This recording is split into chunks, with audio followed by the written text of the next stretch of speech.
안녕하세요. 리플스토리입니다. 구독과 좋아요 부탁드리고 영상 시작하겠습니다. 미 증권관리위원회의 광기 어린 독주를 막을 방법은 없을 것인가? SEC가 또 바이낸스를 건드리고 있습니다. 영상을 통해서 뉴스를 통해서 다들 아시겠죠? 암호화폐 기업에 대한 미 SEC의 집행 강도는 앞으로 계속 높아질 것이고 더욱 심해질 겁니다. 특히 팍소스가 바이너스사 바이낸스의 스테이블 코인 BUSD 발행을 중단하도록 강제한 조치는 가장 큰 분노를 사고 있죠. 비평가들은 가격이 변동하지 않도록 설계된 토큰이 증권으로 간주될 수 있는지 의의를 제기하고 있습니다. 자, SEC는 해당 조치에서 증권법을 전혀 고려하지 않을 수 있을 것이다. 바이낸스는 자사 고객이 보유한 경쟁사가 발행한 스테이블 코인 역시 BUSD로 자동 전환하고 있었습니다.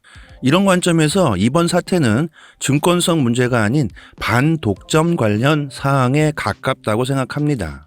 탈중화 중심의 암호화폐 업계가 맞서야 할 대상이 있다면 그것은 바로 독점 행위일 것이다.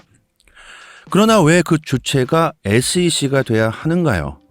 반독점법에 따라 규정을 집행하고 소비자 보호를 추구하는 주체인 연방거래위원회는 엄연히 존재하고 있는데 말이죠.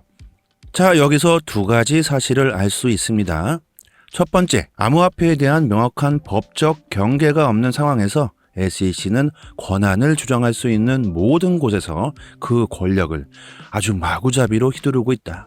FTX 사태 이후 가상자산이라고 하면 그냥 누구든 가리지 않고 일단 물어뜯고 보는 현실에서 이것은 부분적으로는 영역 싸움일 것이며 정치적인 싸움으로 보고 있습니다.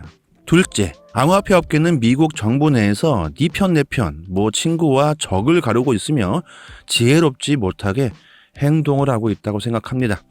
이제 각종 커뮤니티는 FTC와 협력해 암호화폐 업계를 위한 분산형 시장 구조를 확립하고 의회 내 지지자들과 함께 암호화폐의 대량 채택을 막고 금융시장이나 인터넷 플랫폼 같은 기타 산업에서 블록체인 기반의 프로젝트가 독점하는 것을 저지하려는 SEC의 계략을 타파해야 한다.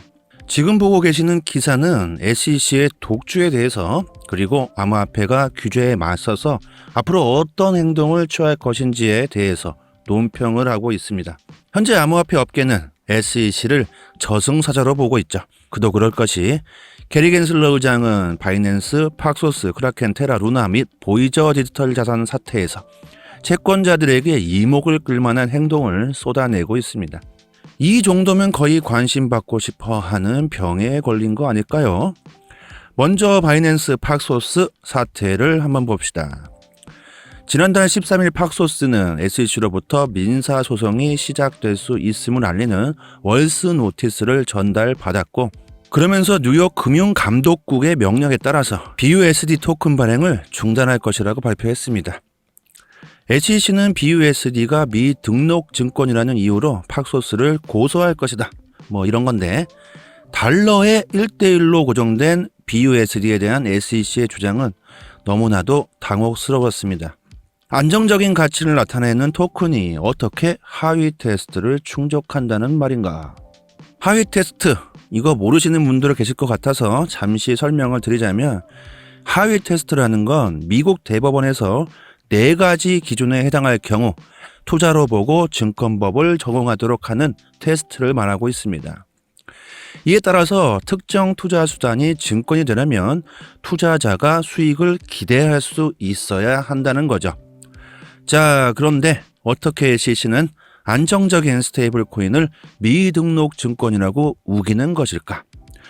자, 설명 들어가기 전에 잠시 알림사항 전달드리겠습니다. 저희 무료정보방에서는 무료로 혼자서 매매하시기 힘드신 분들을 위해서 코인으로 많이 손해보신 분들을 위해서 단기적으로 수익 볼 수 있는 유망한 코인들을 추천해 드리고 있습니다.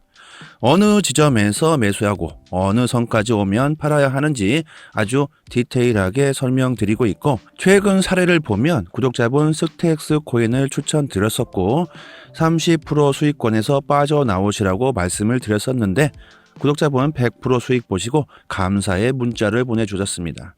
물론 저도 기쁘긴 한데 매수를 할 때는 항상 매도가를 정해놓고 들어가야 한다. 자, 이런 식으로 급상승이 나오게 되면 욕심 때문에 뭐 더 올라갈 것 같지만 열의 9은 무조건 조정이 나오게 되어 있습니다. 욕심을 버려야 한다. 저희 정보방에서는 최대한 안전한 매매 기법으로 구독자분들 수익 많이 보시고 계시고, 정보방 입장하시고 구독자분들 수익 나는 걸 직접 보시면 소액으로 본인 스스로도 천천히 따라해 보신다면 금방 손실 부분 회복하실 수 있다는 걸 아실 거예요. 100% 무료니까 정보만 받아보셔도 도움이 많이 되실 것이고, 올해 시장 분위기가 정말 좋습니다. 투자해서 수익 보시기 정말 좋은 시기이고 항상 마지막 저점일 수도 있다는 점, 과감한 결정만이 큰 수익을 보실 수가 있죠. 머뭇머뭇거리다가 결국 나중에 후회하시게 될 겁니다. 그때 투자를 했어야 하는데. 이번이 가장 좋은 기회라고 생각합니다. 기회는 왔을 때 잡아야 하겠죠. 상단의 번호로 문자로 숫자 1 보내주시면 빠르게 입장 링크 보내드리도록 하겠습니다. 자, 다시 내용 들어가서 스테이블 코인을 어떻게 미등록 증권이라고 우기는 걸까요? 투자자가 BUSD로부터 이익을 얻을 수 있는 방법이 아예 없지는 않습니다. 바이낸스가 BUSD의 달러 예치금을 충분히 유지하지 못할 것이라는 공포와 두려움이 생긴다면 시장 가격은 1달러 아래로 떨어질 것이다. 이런 상황에서 회사가 준비금을 회복하고 디패깅 현상을 막아내기 위해 노력하게 된다면 투자자들은 가격 회복을 예상하고 거기에 따라 움직일 수 있다는 거죠. 자, 하지만 이게 가능할까요? 이 같은 상황을 만들기 위해서는 가격을 인위적으로 조작해야 하는데 그럴 가능성은 거의 없습니다. 그 이유는 토큰에 대한 신뢰가 약화될 수 있고 시장 점유율까지도 감소할 수 있는 위험성이 있기 때문이죠. 이런 바보 같은 짓을 도대체 왜 하겠습니까? 팍소스 경영진은 처음부터 BUSD를 유가증권으로 지정하는데 동의하지 않는다고 분명히 말하고 있습니다. 자, 포추는 바이낸스의 또 다른 점을 지적하면서 잘못된 행동을 또 들춰냅니다. 거래소 고객의 USDC 및 기타 스테이블 코인을 강제로 BUSD로 전환하는 과정에서 해당 코인 발행자에게 지급됐어야 할 예치금 이자를 바이낸스가 편취했다는 것이죠. 이는 지난 2001년 미국 정부가 마이크로소프트를 상대로 낸 획기적인 소송 이슈와 비슷해 보입니다. 마이크로소프트가 윈도우의 지배력을 남용해 인터넷 익스플로어를 끼어 팔기 형식으로 넷스케이프 브라우저를 견제했다는 혐의가 제기됐었죠. 이것과 아주 유사하다는 겁니다. 자, 중요한 것은 저는 바이낸스가 독점 관행에 있어서 유죄라고 주장하려는 게 아닙니다. 시장 경제 내 모든 업계의 리더는 고객과 경쟁사에 대해 독점적 지위를 부여받고 싶어 하겠죠. 이유는 간단하겠죠. 그만큼의 부와 권력을 얻을 수가 있을 테니까.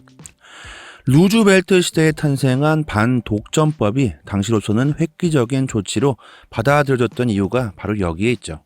이 법은 자본주의의 자연스러운 질서에 반하는 시장 경제에서 공공의 이익을 주장하고 보호하는 미국 정부의 역할을 확립했다. 암호화폐 업계 역시 이런 문제에 직면해 있다고 생각합니다. 업계 리더가 나쁜 행동을 할 성향이 있어서가 아니라 다른 산업과 마찬가지로 업계 리더가 지배력을 이용할 수 있기 때문인 거죠.